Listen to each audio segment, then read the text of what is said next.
A lot of this isn't going to make sense to you, and I'm sorry about that. I'm just going to start at the beginning, with the house.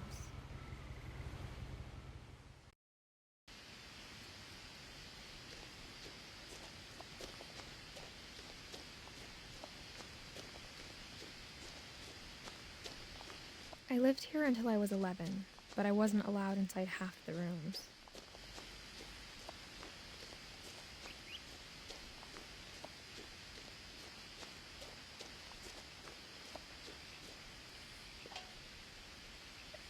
Inside the mailbox were bills from 7 years ago, marked urgent, open immediately.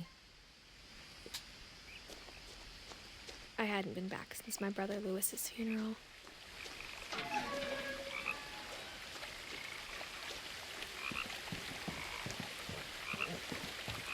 In her will, my mother left me a key, but didn't tell me what it unlocked. Maybe she thought I'd know, or she thought the mystery would be enough to bring me back.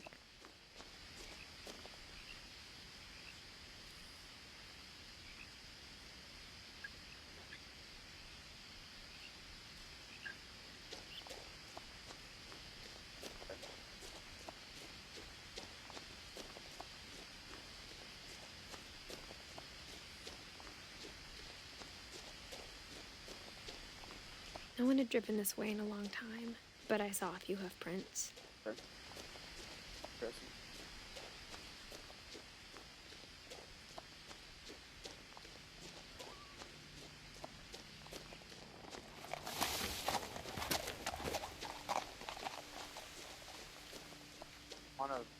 So a new map came out for Call of Duty, and The I want truth to figure is, out how to do the Easter egg even after I it's on inherited the YouTube, which I house, doubt. It's probably already on I YouTube. never thought I'd come back to it. But now I had questions about my family that only the house knew the answers to. Him and Noah, Jay, and just, you know, the good OG zombie players. Got like JD. Hey guys, Mr. Ruffle. The house was exactly like I remembered it, the way I'd been dreaming about it. Nice fucking dope. As a child, the house made me uncomfortable in a way I couldn't put into words. Now, as a 17-year-old, I knew exactly those words were. I was afraid of the house. He's been one of my favorite zombie content creators for a long time. I mean, for him, and it was him and Noah J. I forgot. It's like Noah J. and it's like a few numbers. I stopped watching. Crawling Noah, through the doggy door used to be a lot easier when I was 11. Zombies was out for so long, like there's only so much content you can make. So he started doing like modded lobbies. The power like, had been turned off the night we left. PC, and people would make like zombie maps for him that would be like extremely difficult, stuff like that. But those eventually got boring. But Ruffle Waffles, Zephyr, always. For the first time in years, that's just my opinion. I felt like I was home. But instead of a family, there were just memories of one. Like how only one restaurant would deliver to our house, so we had Chinese a lot. Or how after Lewis started working at the cannery, we all got sick of eating salmon. Except our cat, Molly.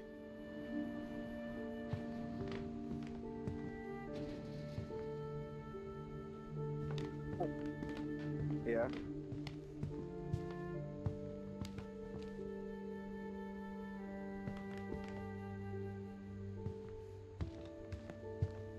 The table was still a wreck from the night we left. It was like a bomb had gone off, killing everyone but sparing the furniture. The motivation. I like it. My mom was the only one of us who could imagine Great-Grandma Edie living in a nursing home. We like in our screamers. We like the passion.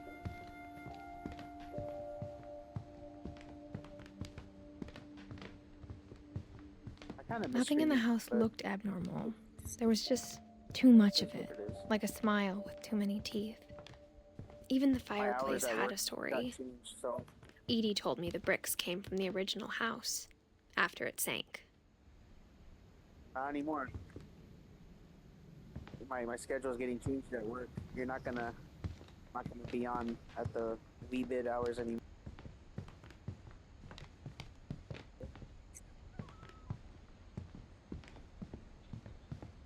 Yeah, true. Technically, I could be streaming right now.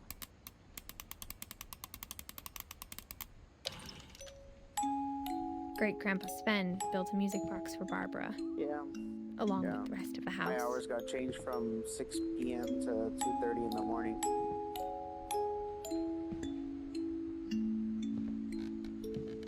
Those were not really, because I usually stay up until like 3 or 4 in the morning anyway. Mom always told me to stay out And of the then I sleep basement, until, so I like, wasn't 8 or too 9, surprised when the regardless. key didn't fit. So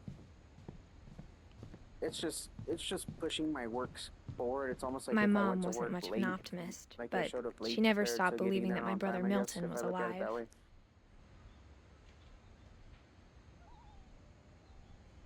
I don't know. I don't mind it. I'm a night owl.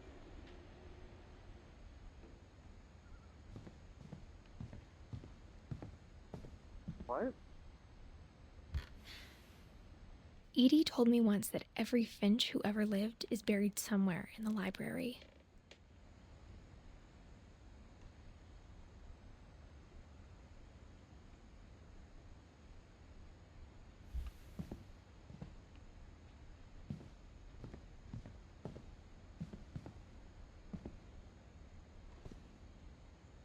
Lag is insane. Nothing's even downloaded.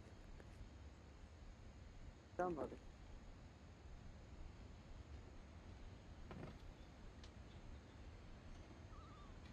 After Milton disappeared, Mom sealed up all the bedrooms. Then Edie retaliated and Those are drilled real people. peepholes.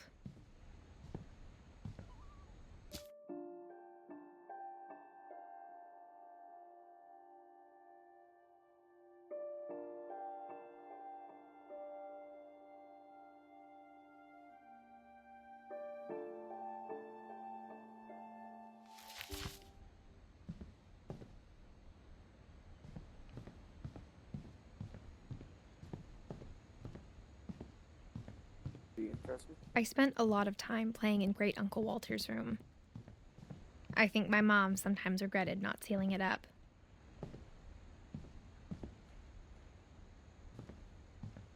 Lewis told me there were secret passages, but I never believed him. Of course, I'm out of ammo. Turns out, my mom was really good at keeping secrets. Now it was time to find out what my mom had been afraid of.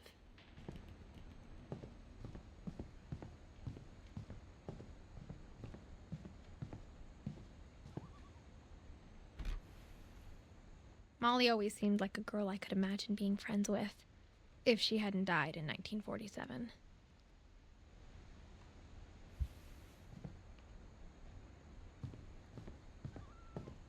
Too much freaking out.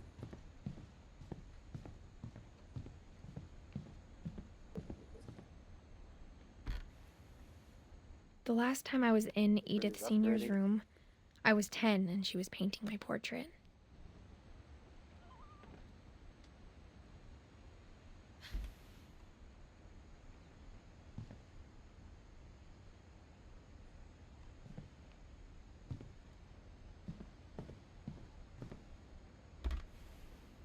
As a kid, I just assumed every house had peepholes and sealed rooms you weren't allowed inside of.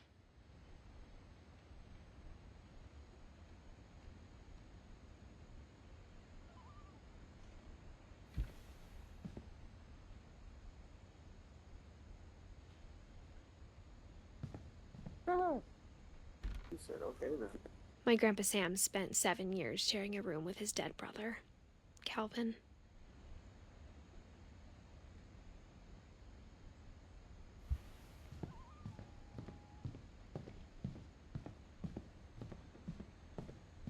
Whenever people ask me about my family, the first thing they always want to know about is Barbara.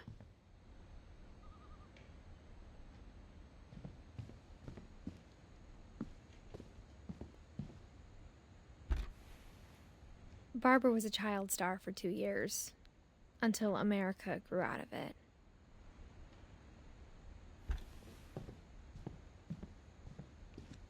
Mom must have locked the 3rd floor stairs on the night we left.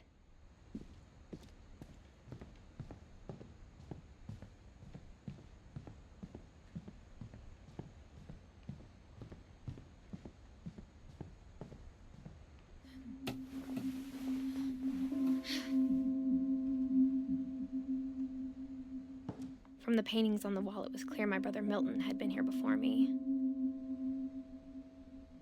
Reading this, maybe it sounds like I had a plan. But I had no idea what was behind that door.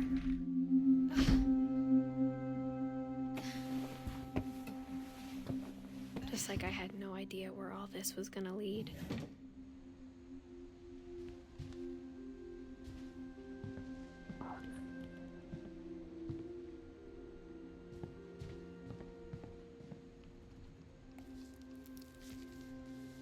December 13th, 1947.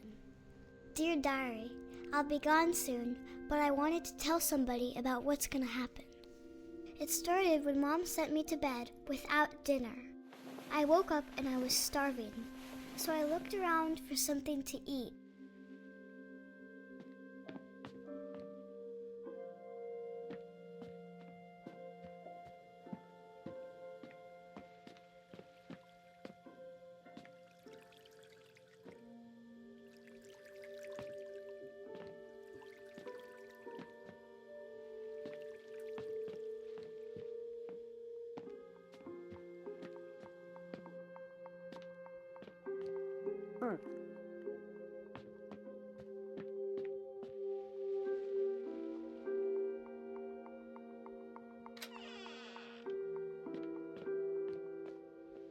What the I hell? kept eating and eating.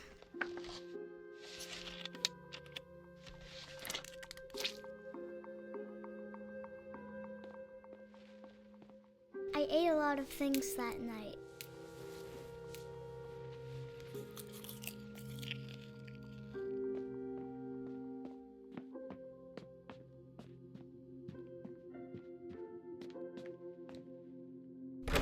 Mom, can I come out now? Sweetheart, it's late. Go to sleep. My Halloween candy was all gone. Buckets. Then I heard chirping outside my window. It was a barn swallow going back to her nest. I reached out for her.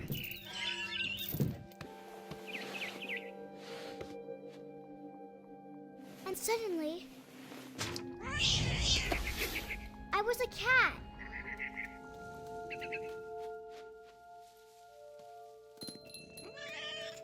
I tried to be quiet, but the bird was really scared.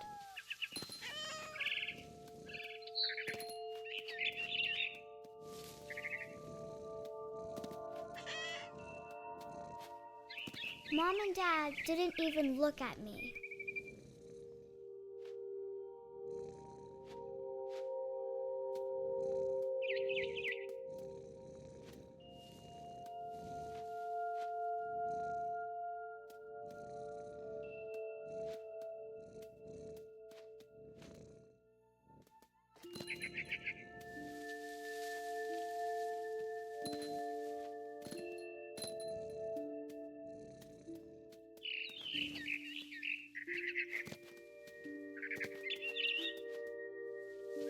I jumped and I almost got her.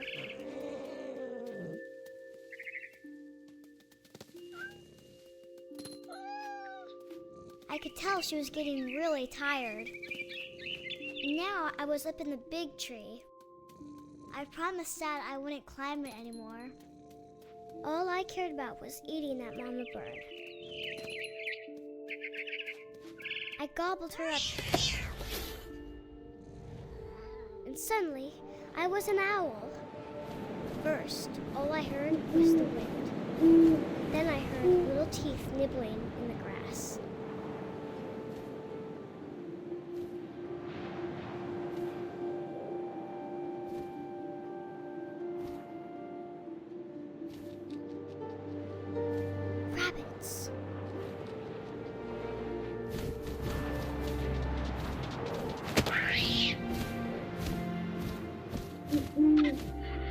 imagined his face looking up and seeing mine through my talons.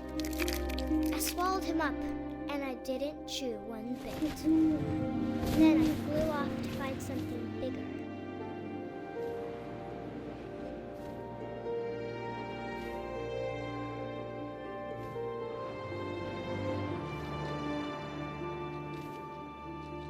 A mama rabbit.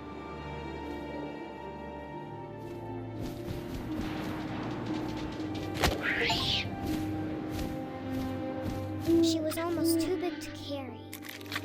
I started choking, but I couldn't stop eating. And suddenly, I was a shark.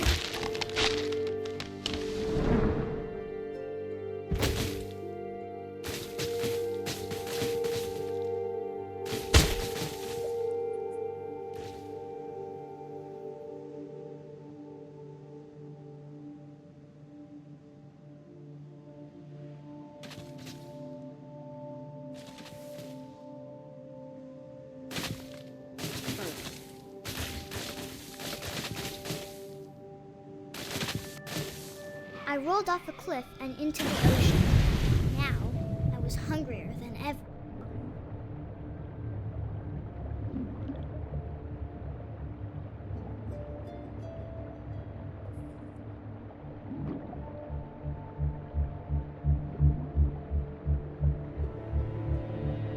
I wanted fat, juicy seals.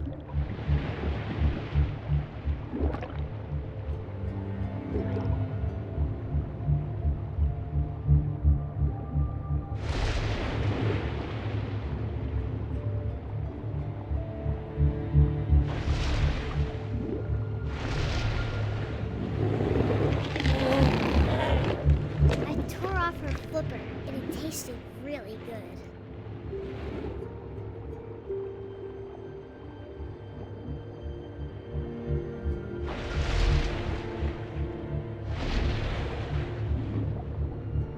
I grabbed on tight. When I was so hungry, I jumped out of the water. When I opened my eyes, everything had changed.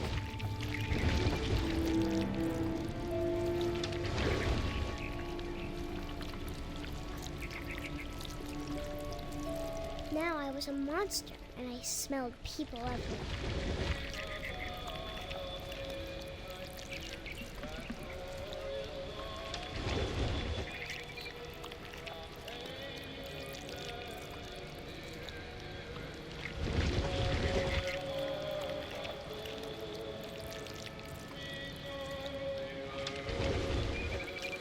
I was big, but I moved real quiet.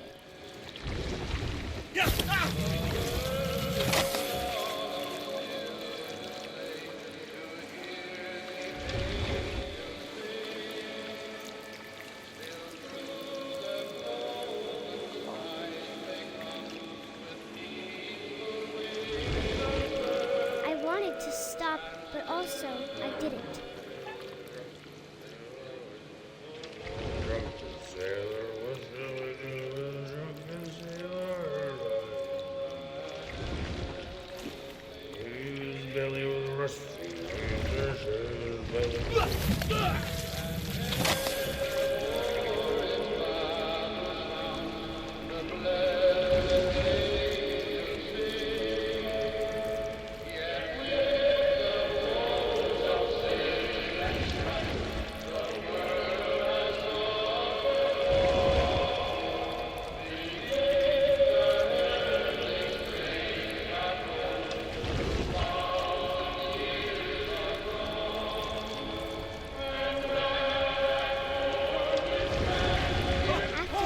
Passenger, I was still hungry. And to cross the water, I smelled something new. Something I had to have, so I swam towards it. Oh. I slithered onto the sand, This and the new good zombie map smell that they went made? into an old Pretty pipe. fucking difficult, dude.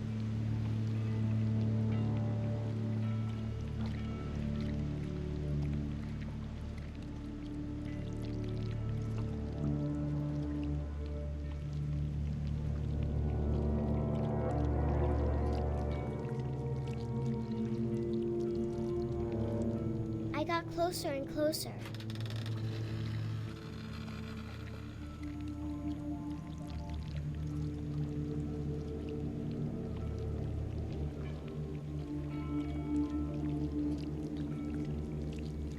All of my stomach started growling.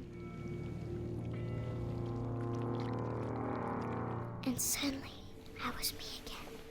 I held my breath for a long time, but I couldn't hear anything. I think it's waiting for me to fall asleep. But it's not going to wait much longer. It needs to feed, and we both know I will be delicious.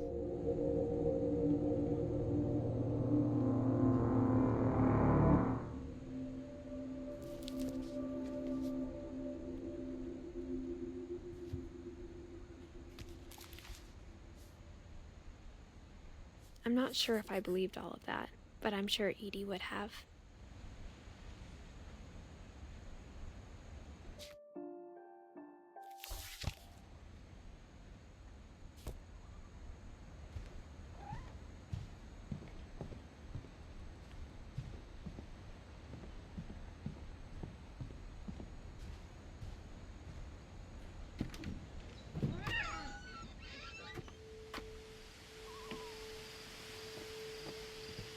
This will be obvious later, but my mom never told me any of these stories.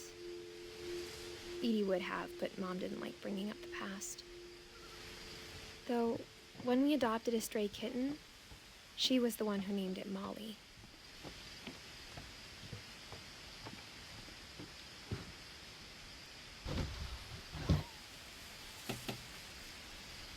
I spent a lot of time in Great-Grandma Edie's room. We got along, and it was a good place to hide from my mom. Her room was like a museum.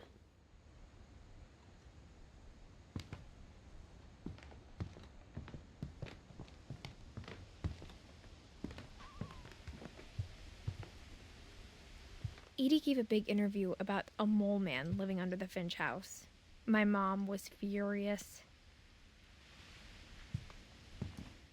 I hadn't thought of myself as Edith Jr. for a long, long time. One summer, they evacuated the island, but Edie refused to go. For a few weeks, she was a celebrity.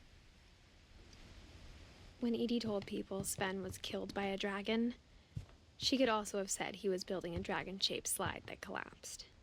She could have, but she didn't. Even in her 90s, sometimes Edie seemed a lot younger than my mother.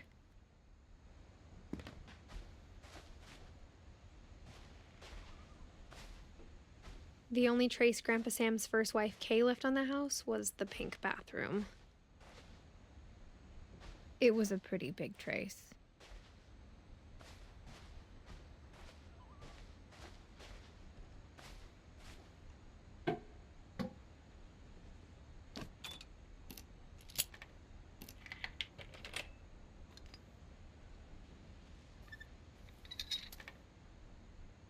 There's a secret in this bathroom. It's in the last place you would look. It isn't in the cupboard. It's hidden in this book.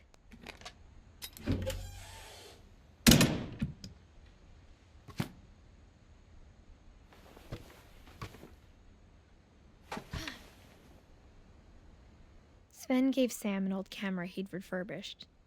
He never put it down.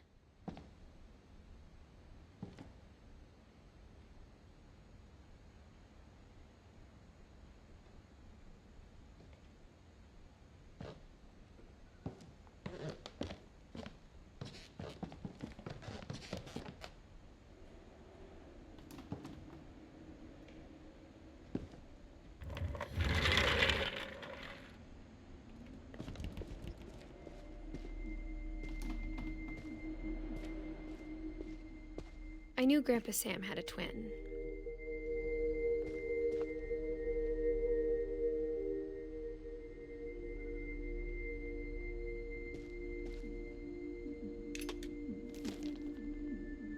And that he never talked about him.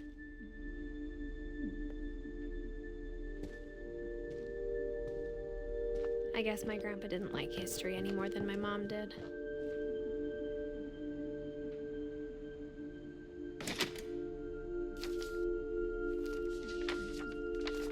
How I Want to Remember My Brother by Sam Finch. The thing I remember is that when he made up his mind, that was it.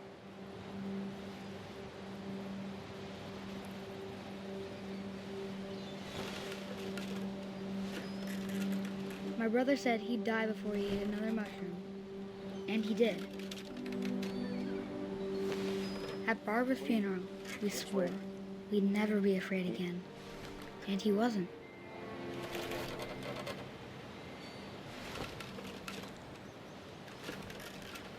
Great stuff you got going on. I think Calvin always wanted to fly. Sam! Calvin! Dinner's ready! Coming!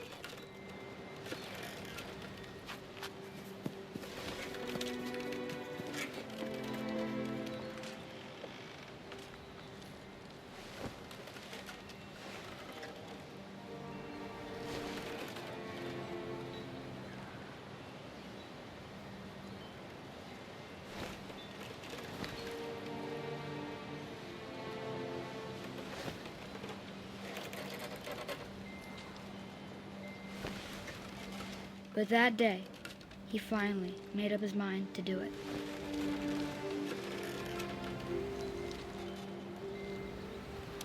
I told him going around was impossible. Maybe if I hadn't said that, Calvin! I'm not gonna tell you again! maybe if the wind hadn't picked up, then maybe he'd still be here. But I doubt it. What? I think he'd already made up his mind. That's what I want to remember about my brother.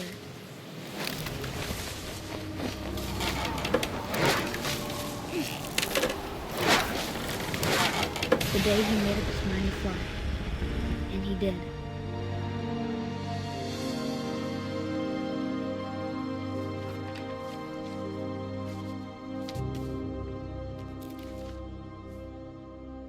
Calvin's story felt strangely familiar.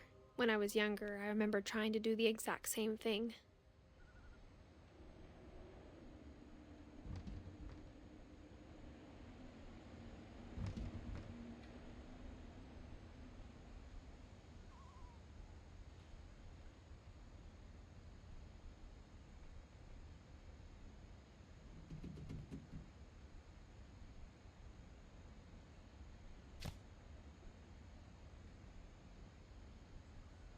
After the funeral, Right. Edie roped off Calvin's half of the room.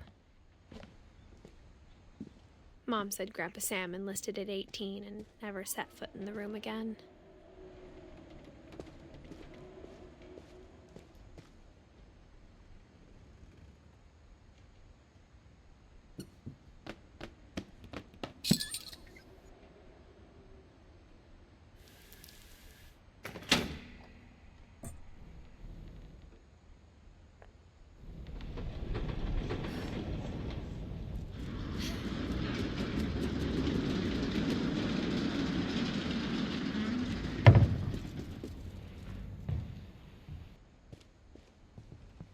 The passages were a pretty tight fit.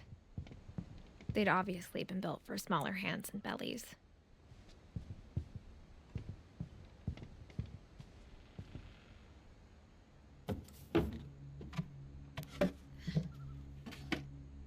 Growing up, I always thought of Barbara as a child star.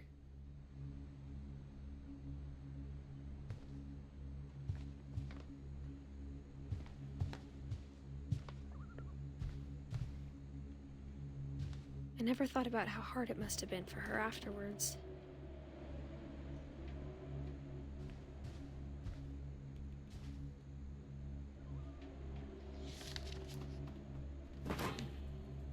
Of all the stories people wrote about Barbara's death, I'm surprised Edie saved this one.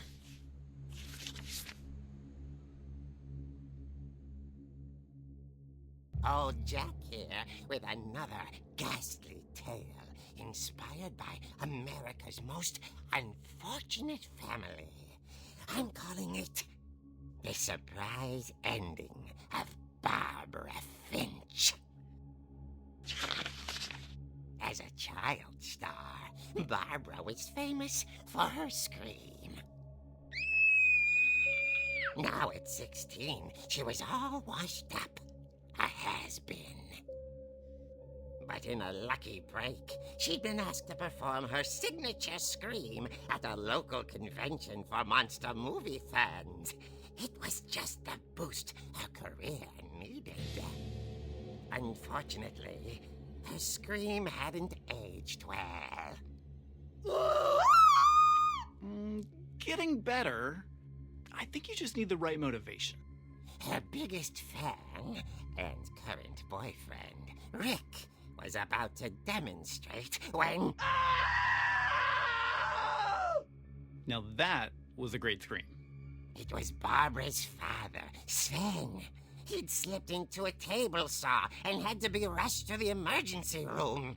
So Barbara got stuck babysitting her youngest brother, Walter. Her convention comeback was cancelled.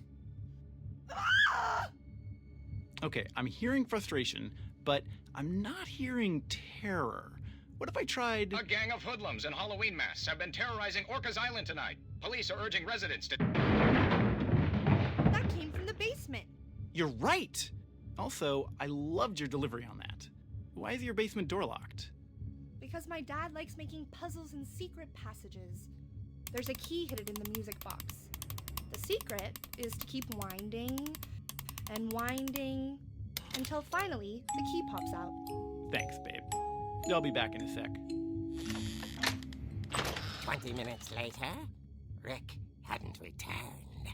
So Barbara went to look for him, right on cue. She reached for the music box.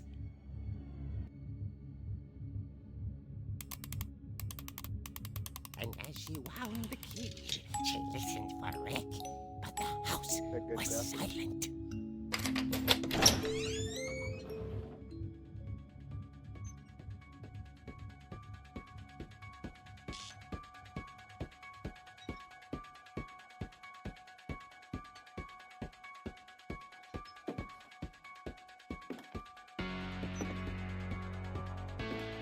She found Rick's crutch and imagined the worst.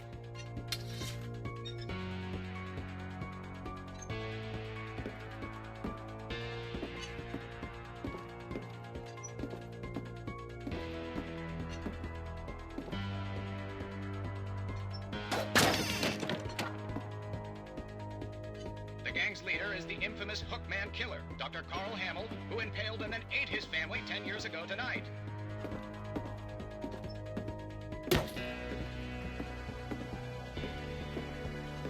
The old fridge rattled and grew still. Oh dear! Oh! Rick?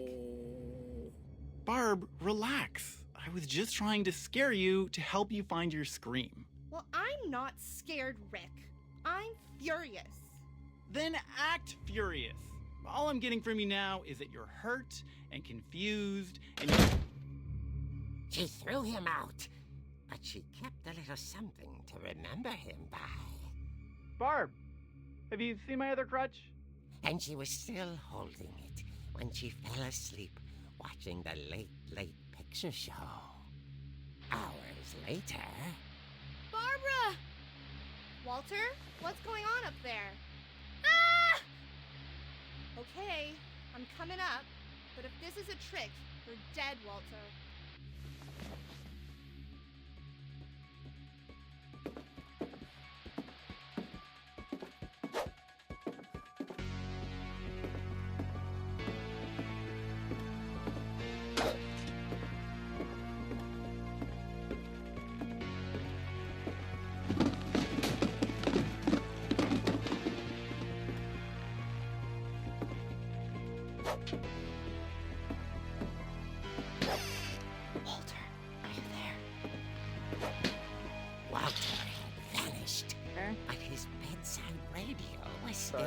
moving.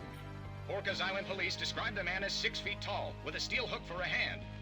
Residents are urged to lock all doors and windows and notify the police of any suspicious activity. Barbara turned, saw the hook man, and was speechless. He was quite smashing. And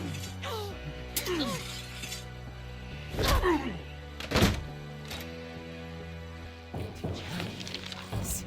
He couldn't get enough of Barbara. Okay, Barbara, there's gotta be another way out of here.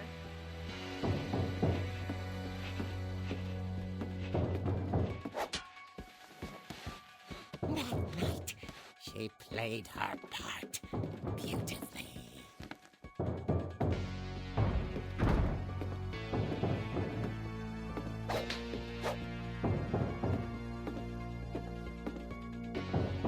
Molly's door hadn't been opened in years. The hinges groaned.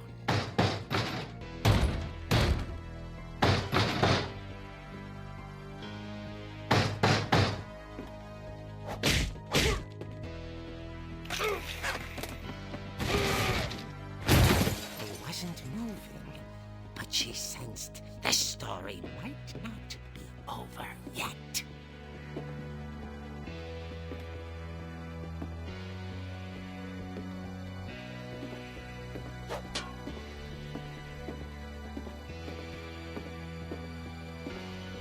The hookman had vanished.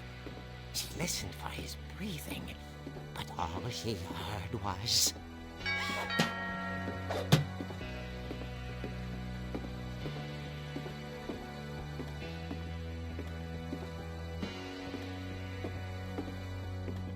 At the door, she heard whispering. It was coming from inside the house.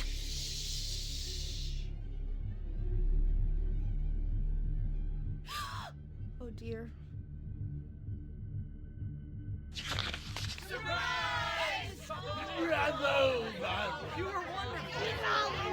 The monsters had come to surprise her. For Barbara, it was a dream come true. Then she saw what kind of monsters they were, and she realized what was about to happen. She was going to be famous. And with her final breath, Barbara Finch gave the performance of her life.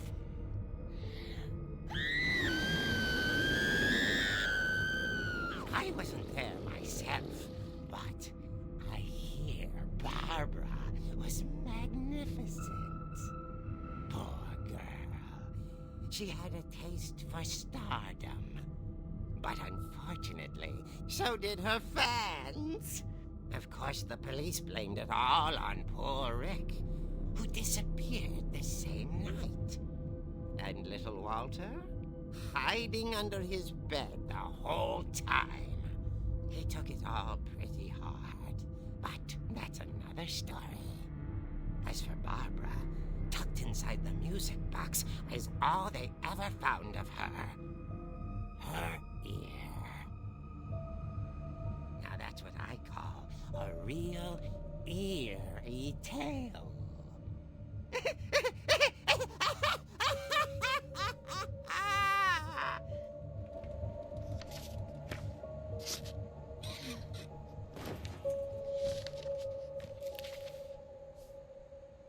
Edie told me all Barbara wanted was to be remembered, as absurd as that comic was. Maybe what Edie saw was a happy ending.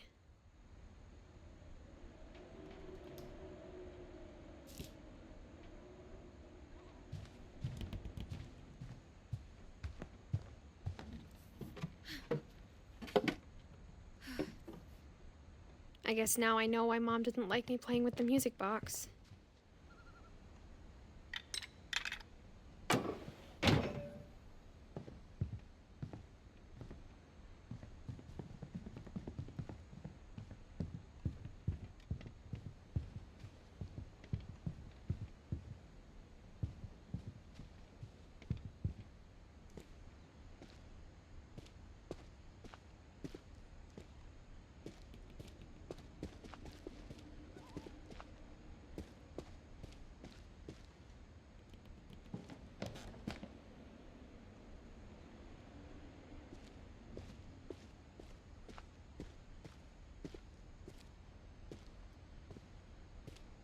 It's funny.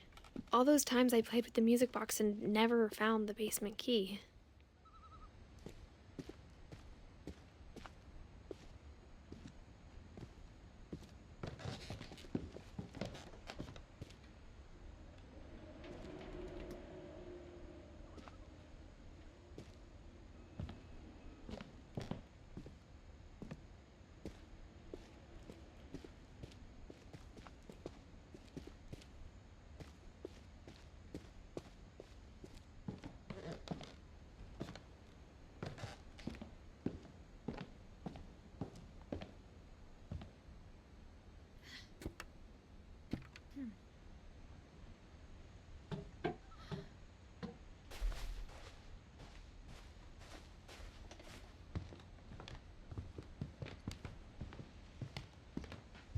I wonder if that comic was right about there being a key inside the music box near the basement.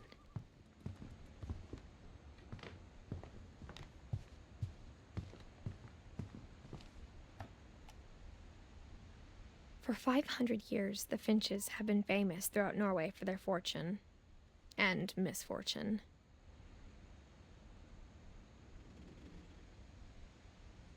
Odin Finch buries the latest victims of the family curse, his wife Ingeborg and their newborn son, Johan.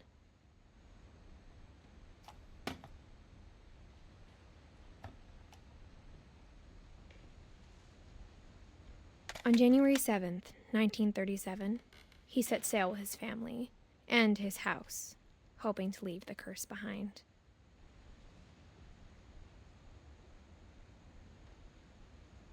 But 40-foot waves off the coast of Washington send the house and Odin to the bottom of the sea. Odin's daughter Edie, with husband Sven and baby Molly, step ashore on their new home, Orcas Island. Odin Finch is the first to be buried in the new family cemetery. His daughter Edie is already dreaming of a new Finch house.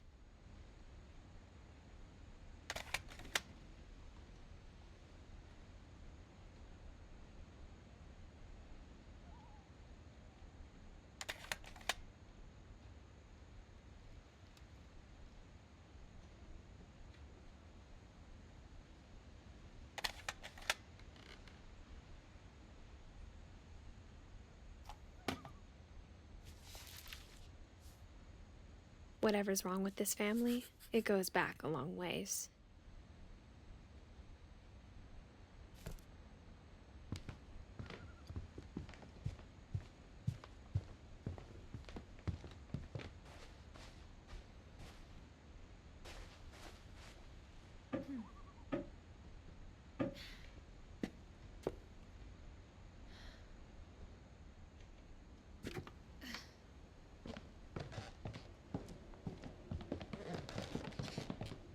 Maybe I should go check out that music box down by the basement.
Mom said the basement was off limits, unless I wanted another tetanus shot.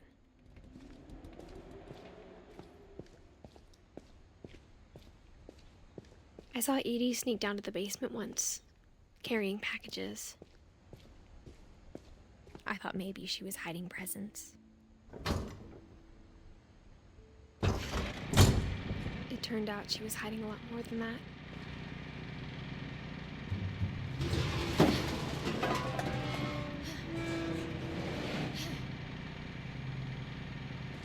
I remember asking Mom once about where Walter had gone.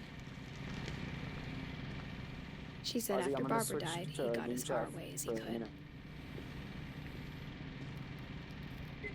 Okay. If there's a pattern in all these stories, I think it's that none of us has gotten very far.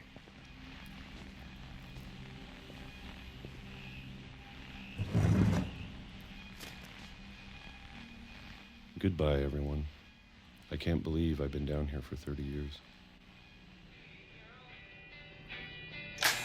On that first day, after the shaking started, I didn't think I'd survive a week.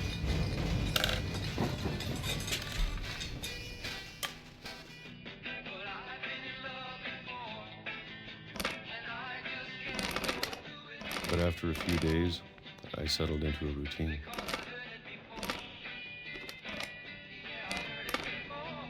That's what kept me sane.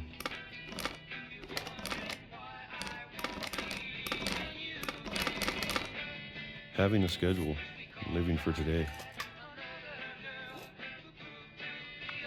I always expected to be dead tomorrow.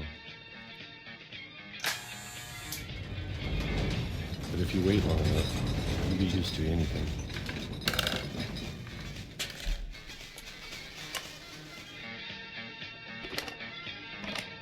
Even a monster on the other side of the door starts to feel normal. Almost friendly.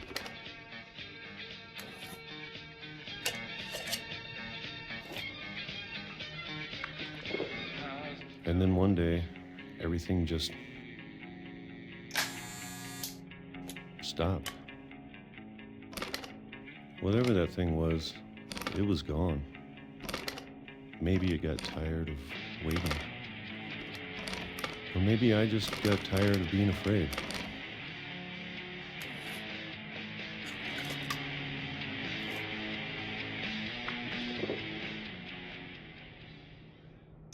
It's been a week now, the longest in 30 years.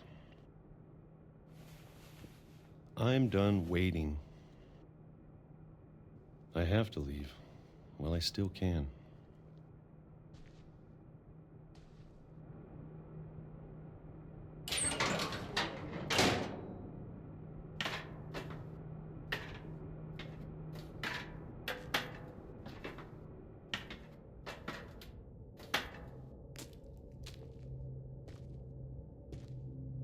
I know it's out there somewhere. Whatever killed Barbara and Molly and Calvin.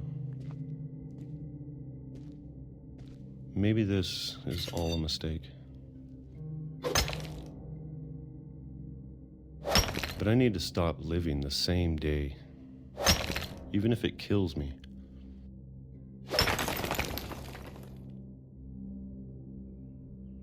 Whatever's out there, I want you to know I'm ready for it.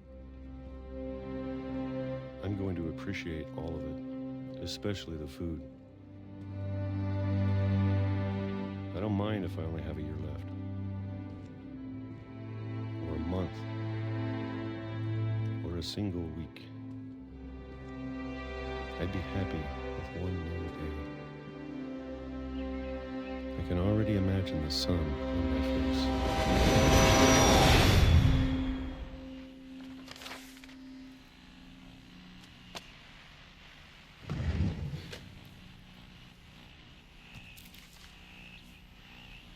Walter died when I was 6. I can't believe my mom never told me he was down here.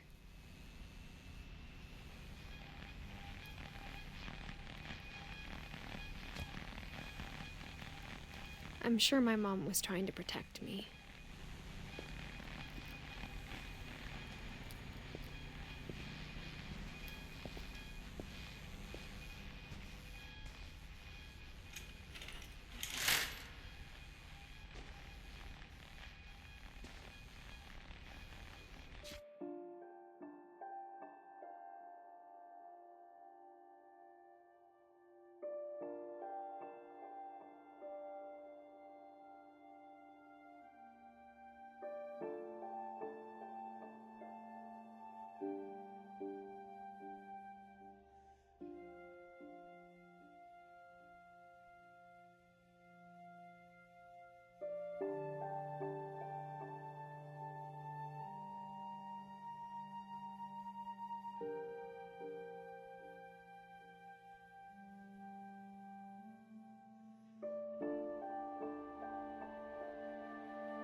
Maybe she was afraid I'd end up like Walter.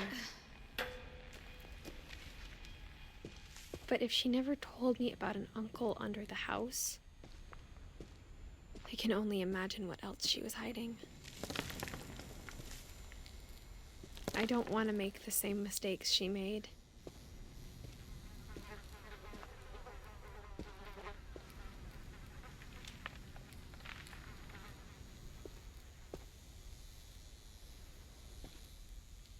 Trying to bury something that's still alive.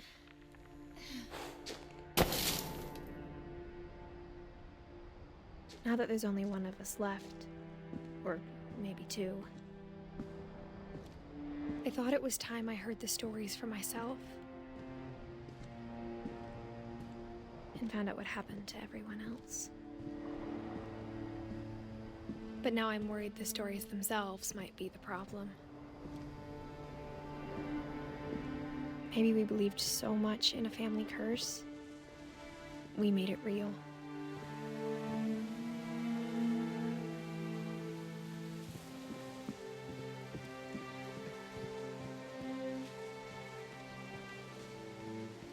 I don't know if I should even be writing this.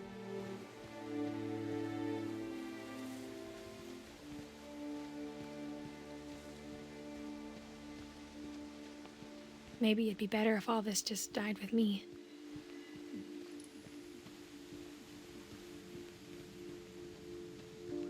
But I thought you should know about your family.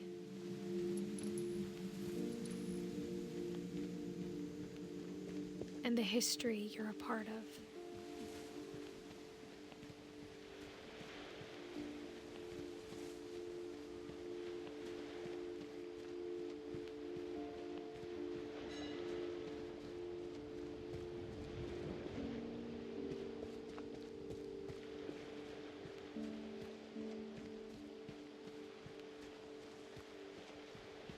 Though to be honest, I feel as lost as you probably do right now.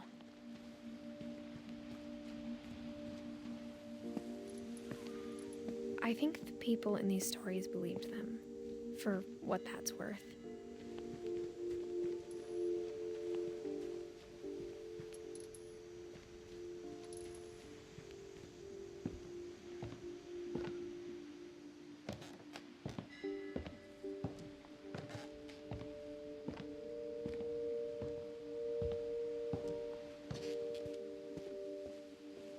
And when you look at the house, that history of imagination and stubbornness and madness, any of it seems possible.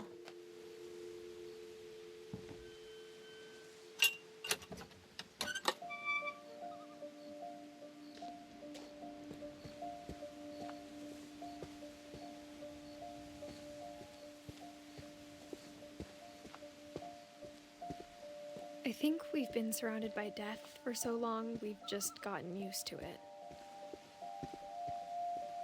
What kind of family finishes building a cemetery before starting the house?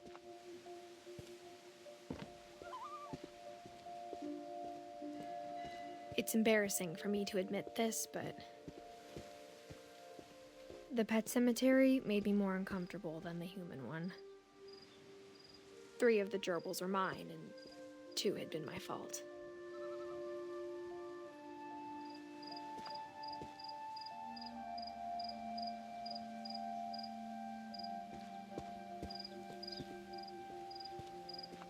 Sven built the house, but it was Edie who designed the cemetery.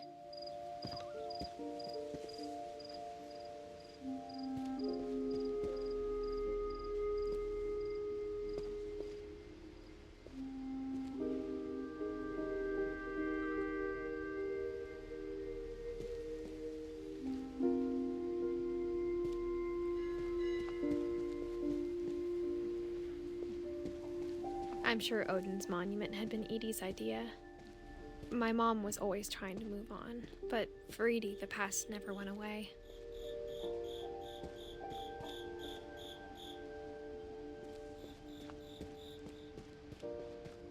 She could see it poking out of the water at low tide.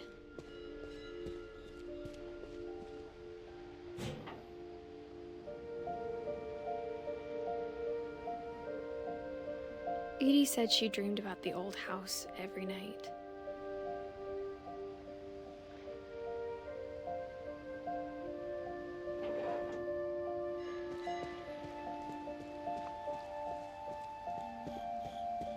Edie's side was always easier for me to understand.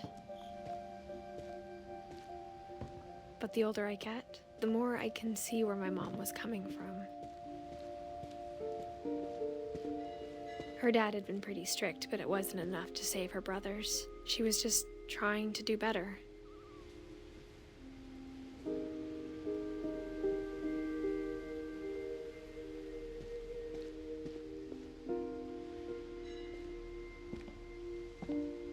She lost 2 of her brothers, just like I did. I get why she tried so hard to protect us.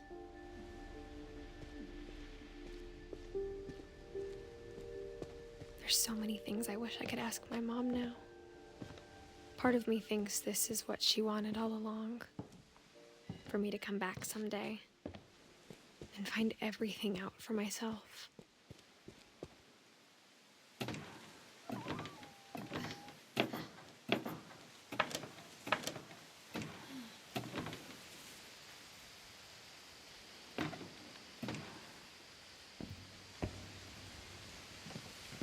But looking back on it now,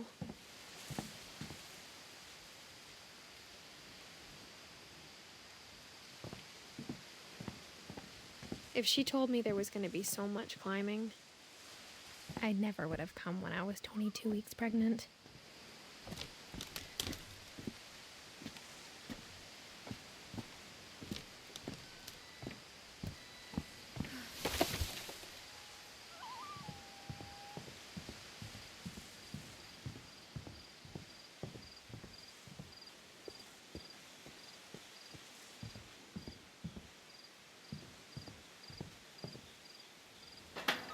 I never met Grandpa Sam, but I think he and my mom had a lot in common.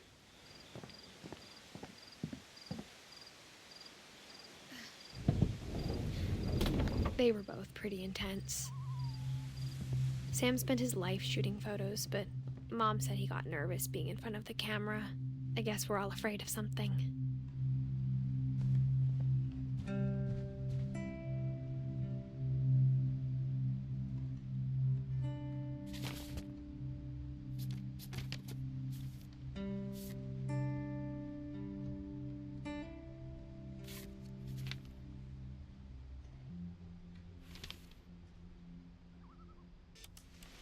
Dawn, I promise, you'll never forget this weekend. Yes, sir. These memories are gonna last a lifetime. Am I gonna have to shoot anything? It's a hunting trip, Dawn. Shooting is strongly encouraged.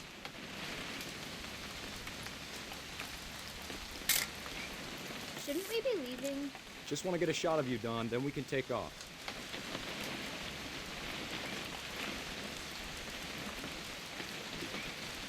What? Perfect. It's gonna rain the whole weekend, isn't it? I will never forget this weekend, Dad. Okay, got it. I'm gonna take some pictures, okay? Just be careful. The camera's older than you are. Aw.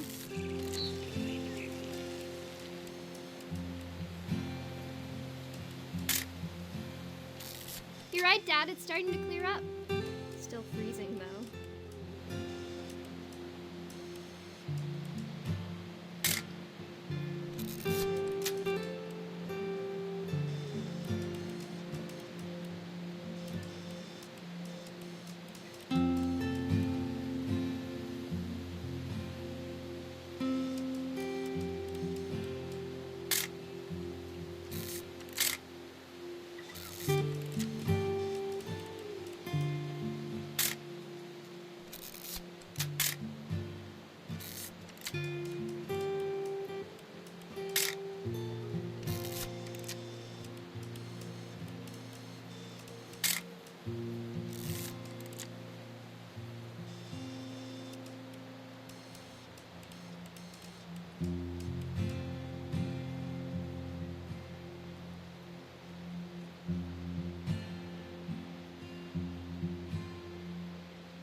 should not have drunk all that coffee.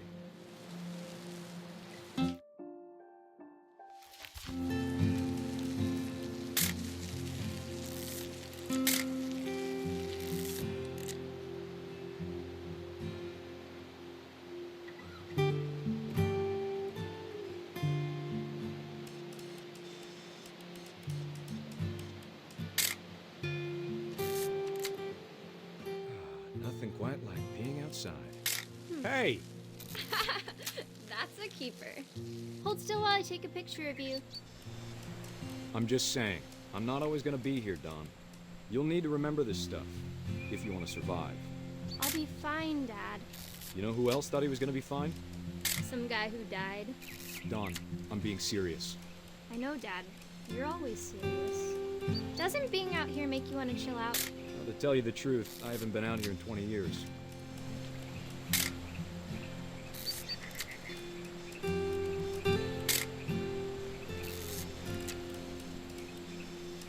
Last time I was with my brother Calvin. Man, that was a great trip. Dad! Good eyes, Don.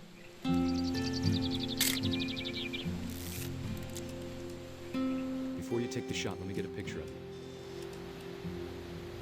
Dad, I... Just breathe. Turn off your imagination. Focus on your target.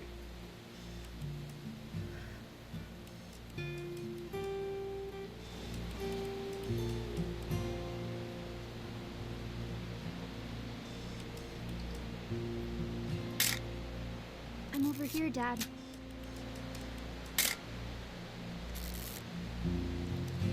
Let me get behind you. Do I have to do this? Don, you don't have to do anything. But if you want to survive, you'll need to be strong. Great shot, Don!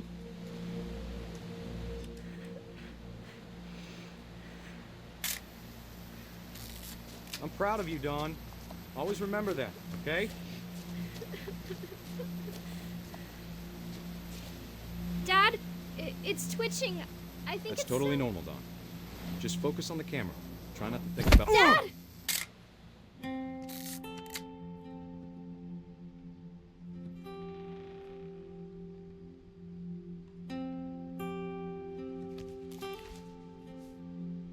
Of all these stories, that's the one I wish most that my mom had told me.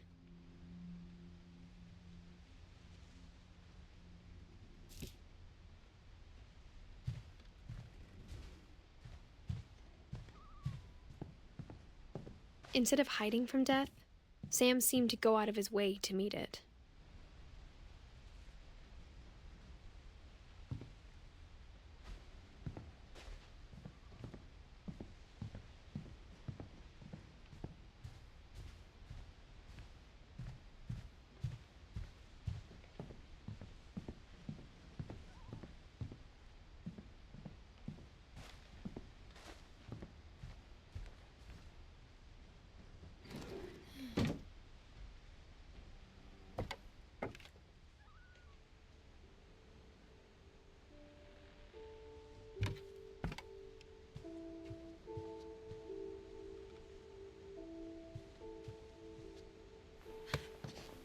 After Sam died, my mom and Edie got really close.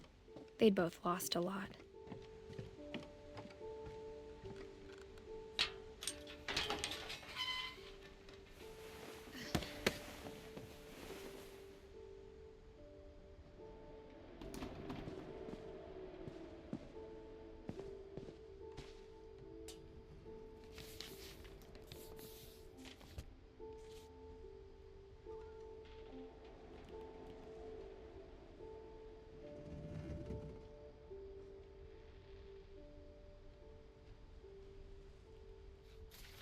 Dear Kay, do you remember the way Gregory used to laugh when he thought he was alone? Like something funny was happening, but only he could see it.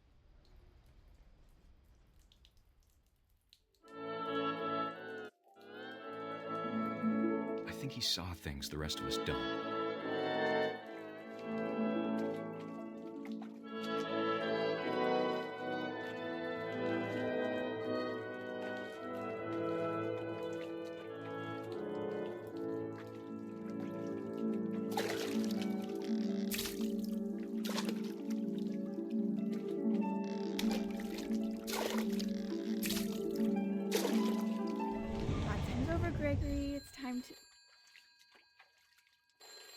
Hold on, sweetie. Hello? Sam, I told you I don't want to talk right now. I wonder what he saw. What his world was like.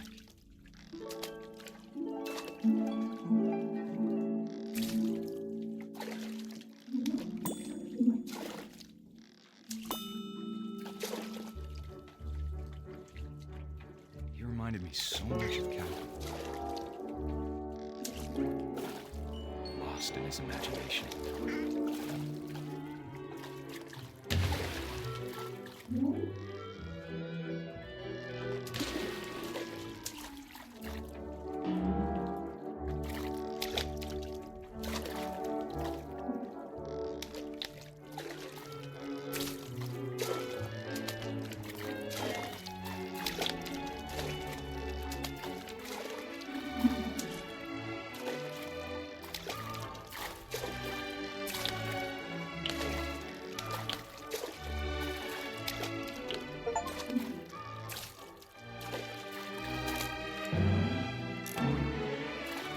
Silly it sounds.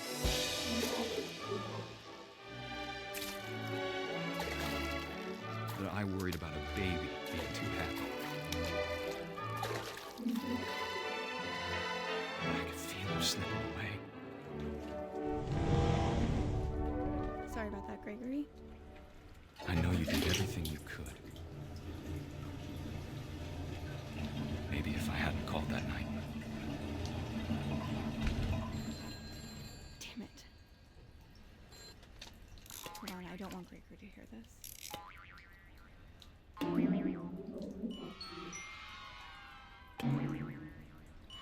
I wish he could have told us about the world he saw.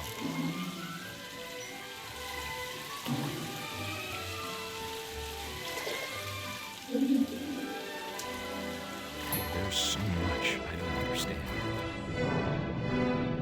about Gregory, about everything.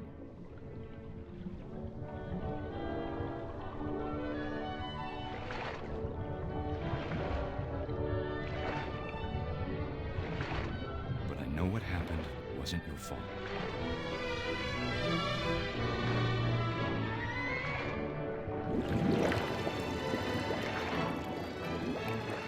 I'm sure he's happy. And he'd want you to be happy too. Good luck, Kay. Love, Sam.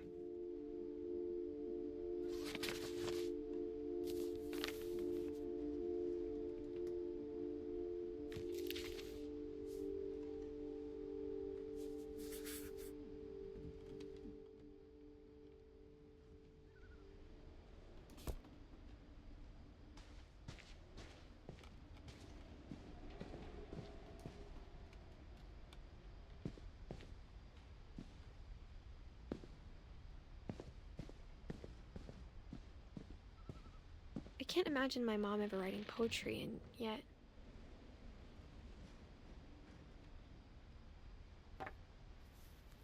A poem for Gus, who always said the wedding was a bad idea. Our father never hit us kids, at least not very hard, before the day my brother said with teenage disregard that he'd be dead before he'd see a wedding in our yard.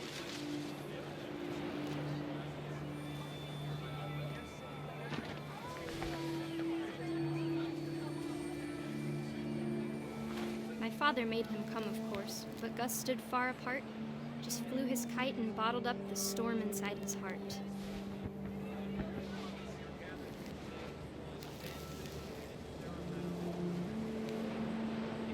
I tried to talk him out of it, but though he'd never met her, we don't need a stepmom, were the words that I now pronounce you husband and wife. You may kiss the bride.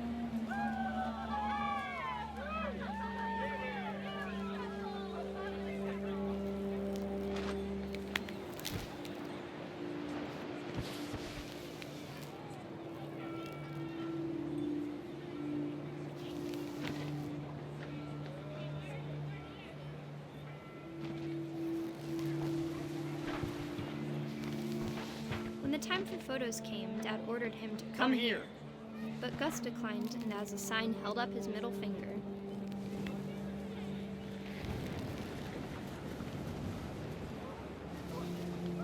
The wind picked up, and panicked geese appeared and quickly went. But all the humans did that day was go inside the tent.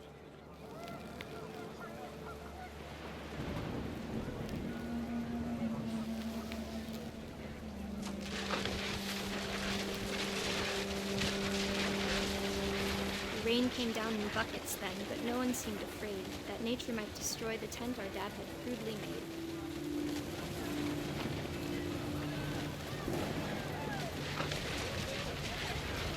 The thunder sounded much too close and full of angry power. And all my father said to this was, "Make the music louder."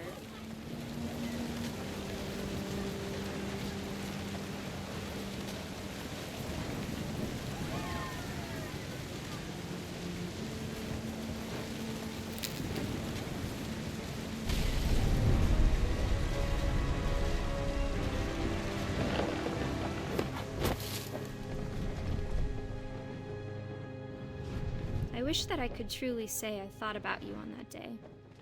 Out there on the beach alone, just you, the wind, the sea, and foam. But I didn't, until we found you.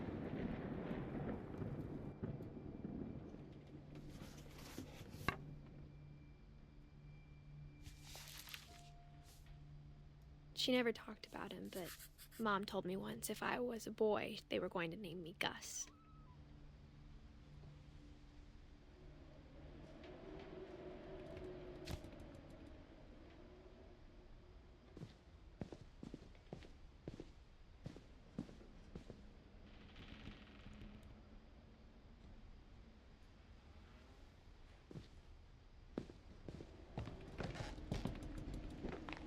My mom moved up to the loft after her brothers died. At the time, it was as far away as she could get.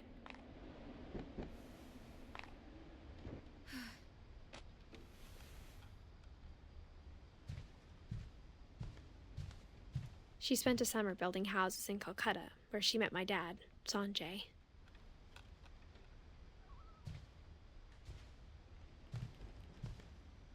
Religion was another thing my mom never talked about, but I think it helped her a lot after her dad died.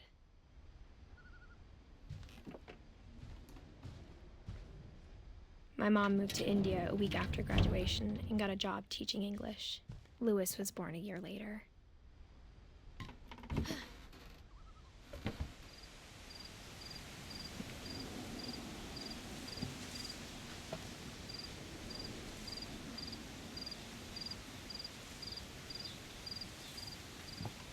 When my dad died, I don't think Mom knew where else to go.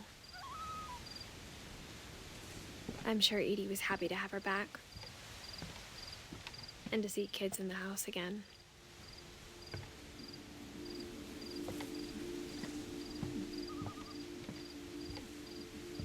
The house had to get a little bigger, but Edie was used to that.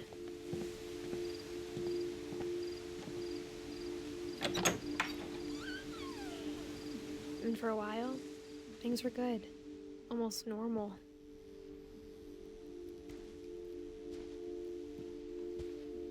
But it didn't last.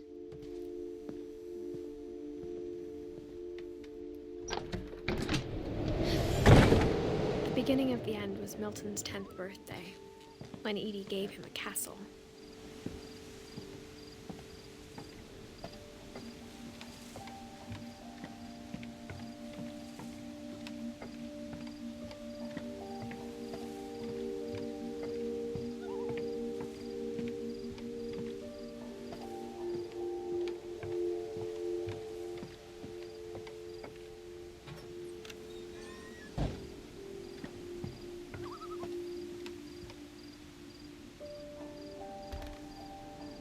After Milton disappeared, the only thing he left behind was a room full of paintings.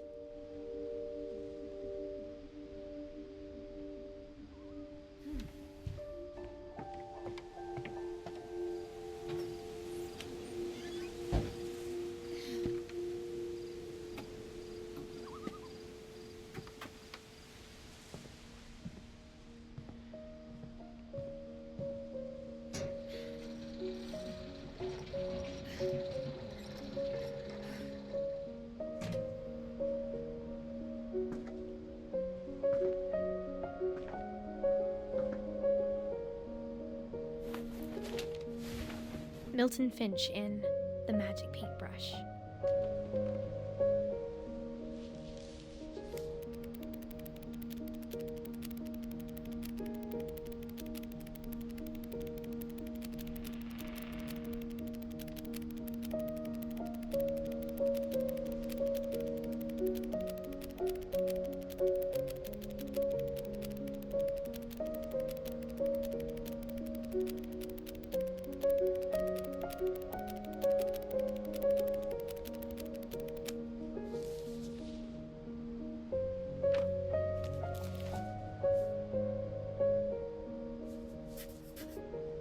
I was 4 when Milton disappeared.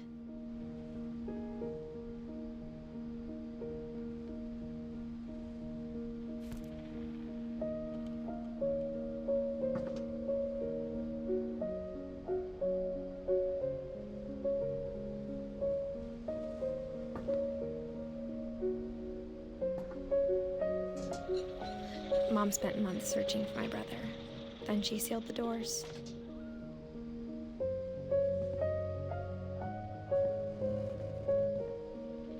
Whatever Milton had found in the house, Mom didn't want it getting out.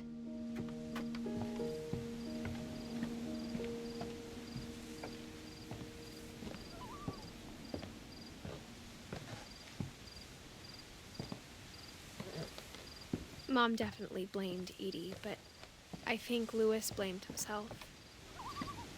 After he graduated, he just spent more and more time in his room, until Mom got him a job at the cannery.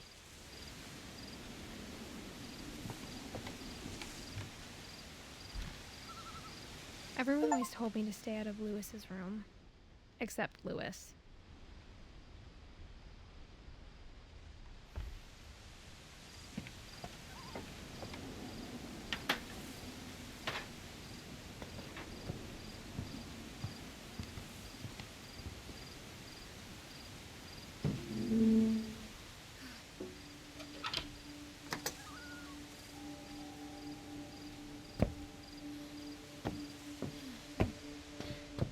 Louis's room smelled very, very familiar.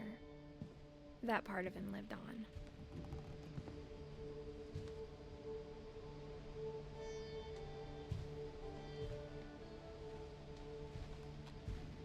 Louis and I spent a lot of time playing games together, but he was surprisingly bad at them.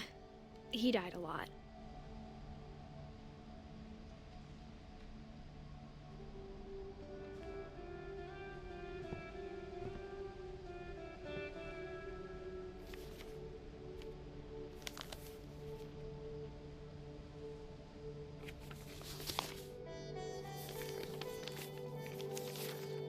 Dear Mrs. Finch, as Louis's psychiatrist, I can understand your desire for an explanation.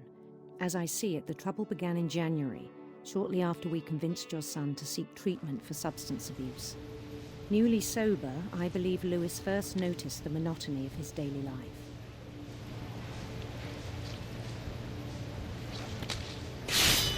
He kept working at the cannery, but he withdrew part of himself. In our sessions, I saw the same behavior. His mind began to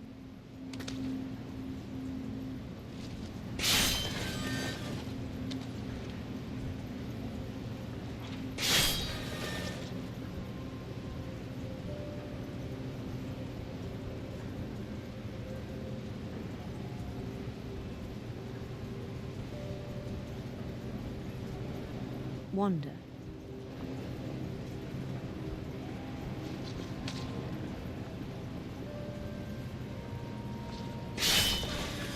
I asked him to describe it. He said he started small,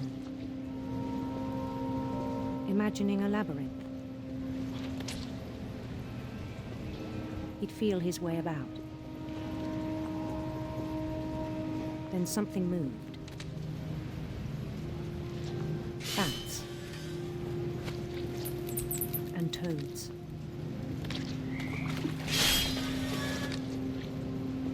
And things that have not names. He knew it was all in his head. But he took it very seriously. I had hoped he'd find himself.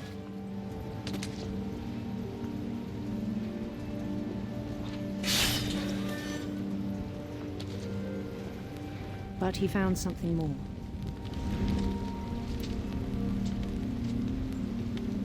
I worried about him then, daydreaming at the cannery. I spoke with his boss. But he said Lewis had become a model employee. Methodical, tireless, focused. Like a whole new Lewis. So I let him go on.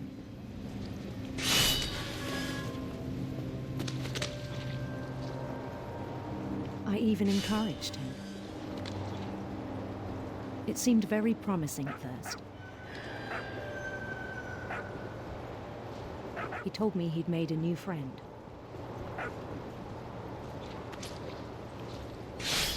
On the edge of a city he named Lewis Topia.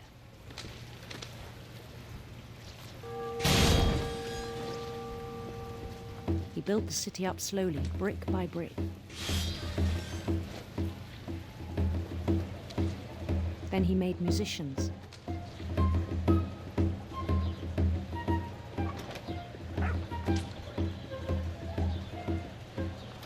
And songs for them to play. He talked about starting a band. And he was always humming something. Every day his imagination grew stronger.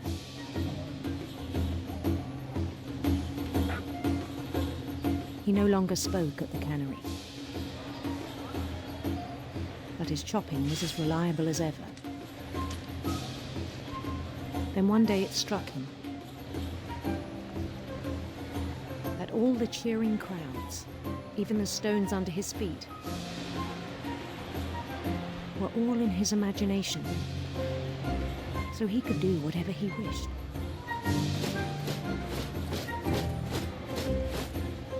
He held an election for mayor. And he won. They begged him to stay, but his mind was already wandering. It became a game for him.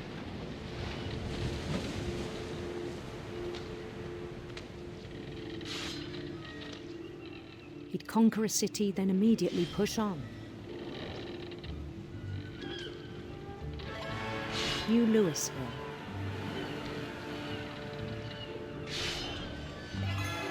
St. Louis.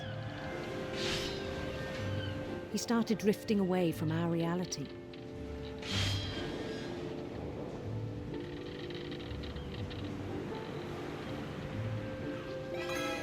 Minneapolis, until one day he forgot to go home from the cannery. Even as his mother pleaded with him, part of Lewis kept sailing on.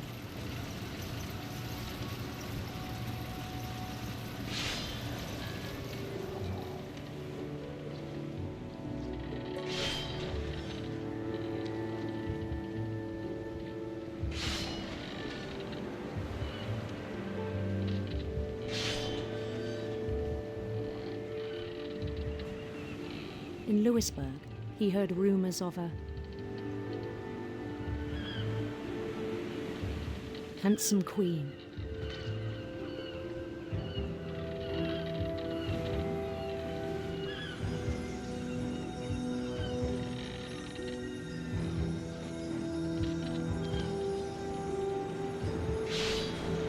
The queen was on her own quest for sinister serpents.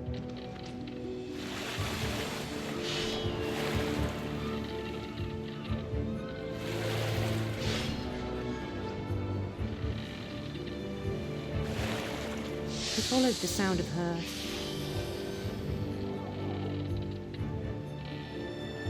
electric sitar.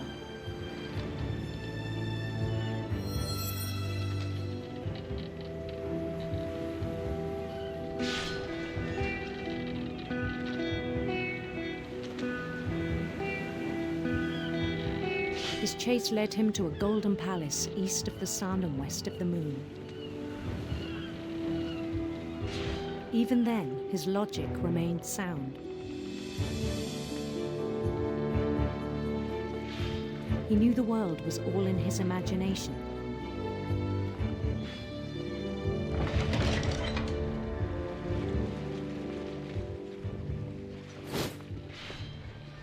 But he was so proud of having created it. In his own eyes, he'd become something greater than a king.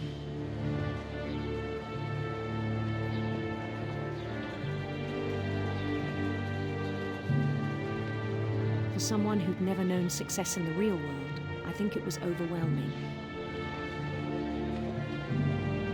And then it struck him that the real Lewis was not the one chopping salmon, but the one climbing the steps of a golden palace.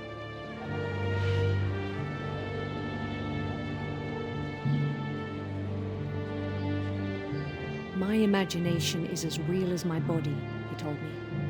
It was hard to argue with him.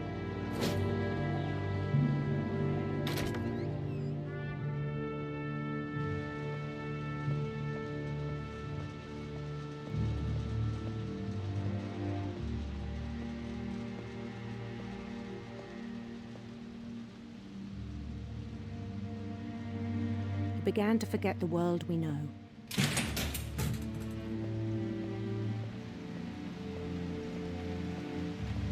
I think it pained him to remember Lewis, the cannery worker.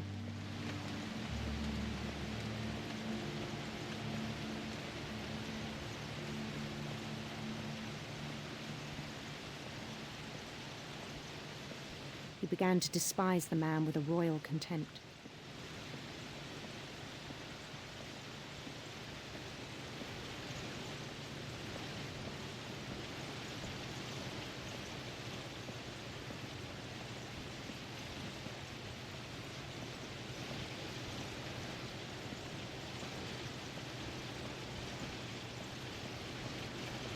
I still thought I could save him. Even after he said he was being crowned king over all the lands of wonder.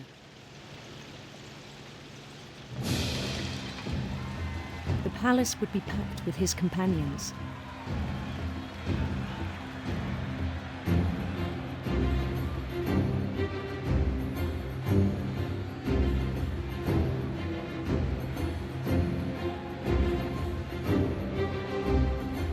Including the wise Calico who'd insisted on inviting him.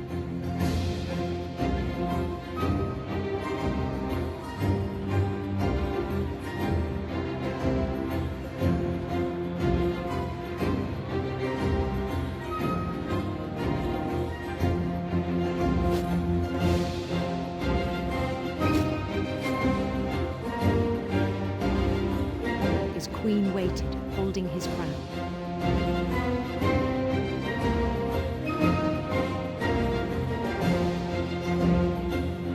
There was only one thing left to do.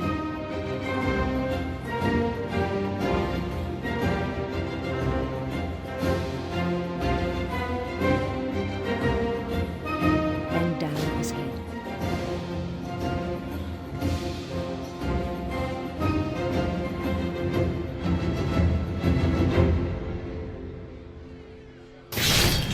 And the rest I think you know.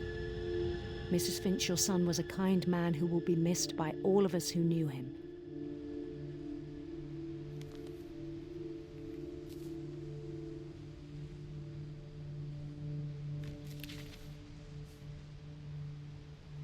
My brother was really cool. I wish you could have met him.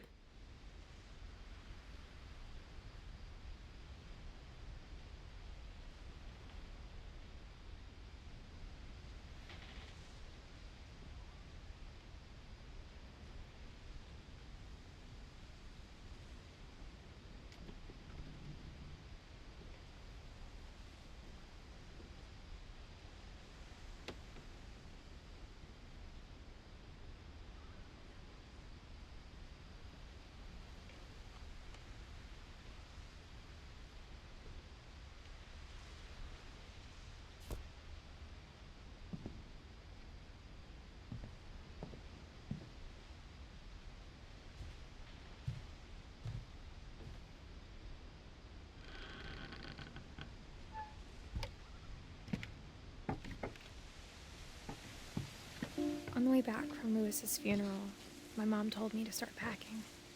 She waited until the day before we left to tell Edie. I'm not sure if she wanted to make it easier or harder.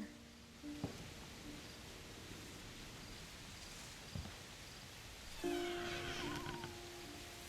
wish we'd stayed. But I understand why we left.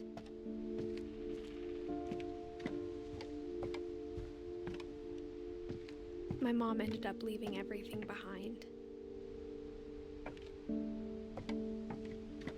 What happened that night had been coming for a long time. Maybe it should have come sooner.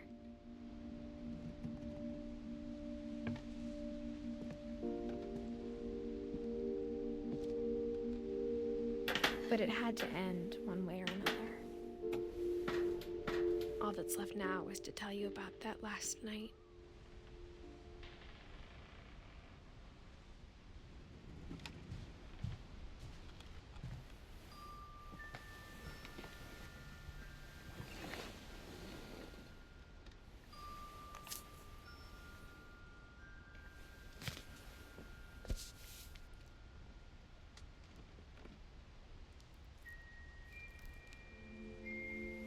That whole last day, Edie just watched us pack and didn't say a word.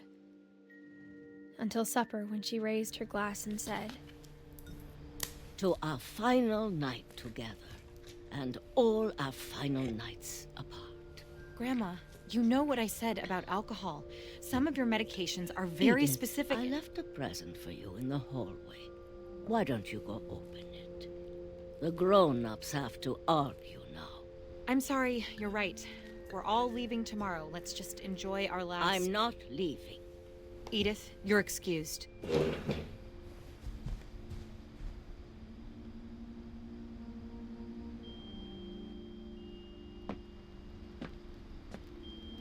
The power had been shut off that morning, but Edie always had plenty of candles. When my mom sealed the library, I don't think she knew about the other entrance. Or that Edie had a key to it.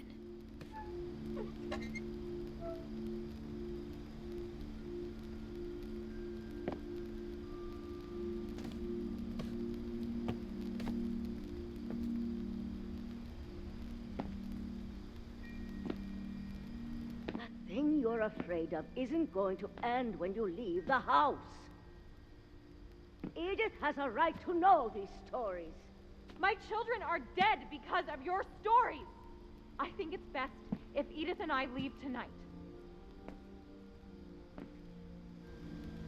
We'll have the nursing home send a van for you in the morning, okay?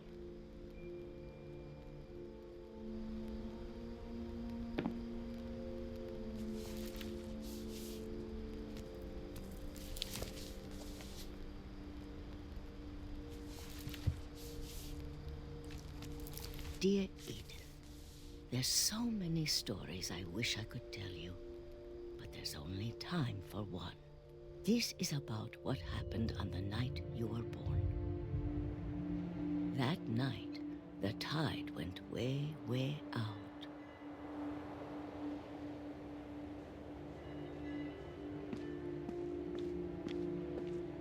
It was the first and last time I ever saw the old house aground. There'd been an earthquake out in the middle of the ocean. They called it the lowest tide in 1,000 years. God, it smelled awful. You know, I've seen that house every day of my life.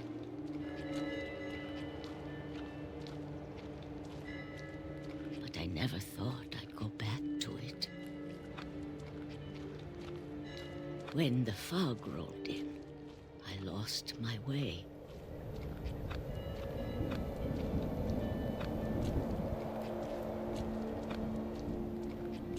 I got turned around.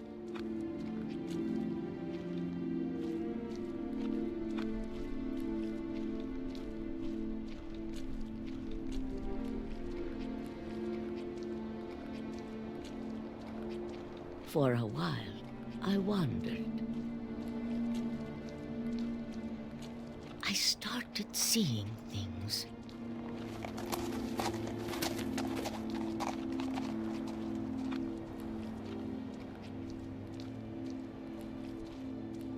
Things I'd forgotten had ever existed.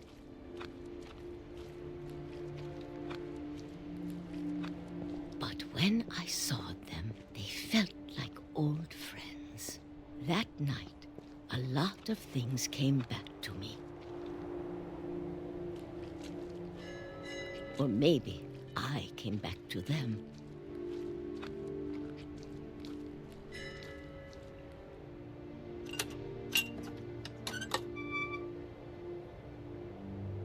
Things I can't explain, but that I need you to try and... Edith, what are you doing in here?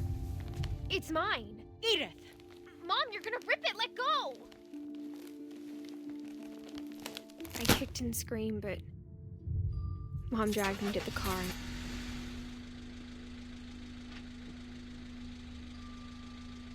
I never saw Great-Grandma Edie again.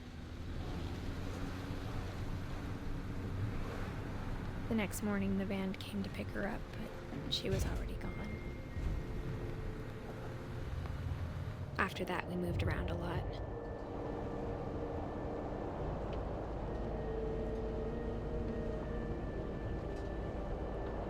We both tried to make the best of it.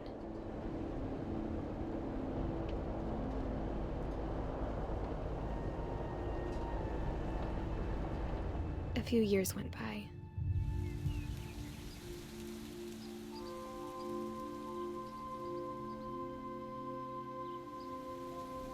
My mom didn't like to talk about it, but she started getting sick a lot. The rest happened pretty quickly.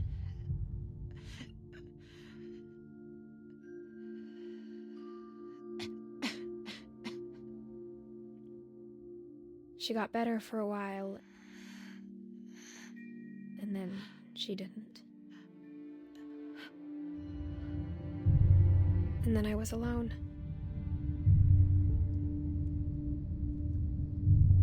The last Finch left alive.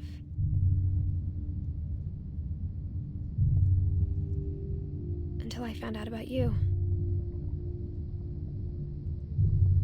I'm still not sure what to tell you about all this.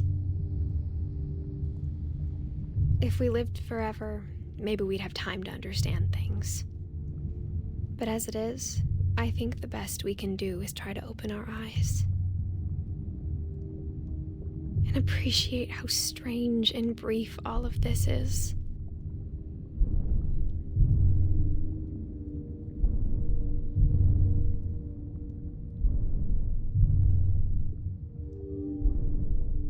This journal was supposed to be for you.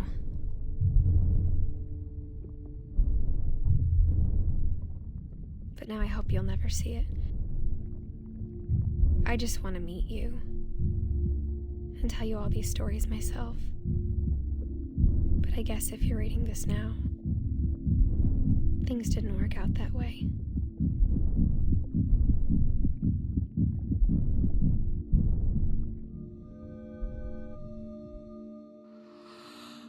This is where your story begins. I'm sorry I won't be there to see it. It's a lot to ask, but I don't want you to be sad that I'm gone. I want you to be amazed that any of us ever had a chance to be here at all. Good luck.